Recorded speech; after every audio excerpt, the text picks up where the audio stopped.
بسم اللہ الرحمن الرحیم۔ اللہ کے فرشتے آپ کے بارے میں کیا کہتے ہیں؟ نبی کریم صلی اللہ علیہ وآلہ وسلم کی یہ حدیث سنیں۔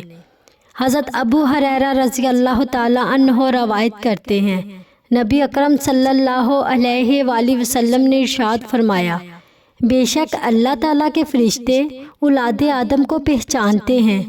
راوی کہتے ہیں، میرا خیال ہے آپ نے یہ بھی فرمایا اور ان کے اعمال کو پہچانتے ہیں۔ جب وہ کسی بندے کو دیکھتے ہیں کہ وہ اللہ تعالیٰ کی فرما برداری سے متعلق عمل کر رہا ہے تو وہ نام لے کر آپس میں اس کا ذکر کرتے ہوئے یہ کہتے ہیں، گزشتہ رات فلاں بندہ کامیاب ہو گیا، گزشتہ رات فلاں نے نجات پا لی۔ اور جب فرشتے کسی ایسے بندے کو دیکھتے ہیں جو اللہ تعالیٰ کی نافرمانی سے متعلق عمل کرتا ہے تو وہ فرشتے آپس میں اس کا ذکر کرتے ہوئے اس کا نام لے کر یہ کہتے ہیں، گزشتہ رات فلاں شخص ہلاکت کا شکار ہو گیا۔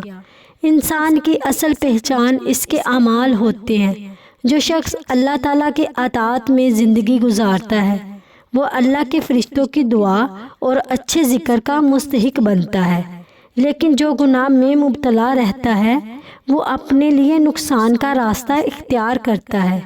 اس لیے ہمیں ہر دن اور ہر رات اپنے اعمال کا جائزہ لینا چاہیے تاکہ اللہ تعالی ہمیں کامیاب اور نجات پانے والوں میں شامل فرمائے۔ آمین۔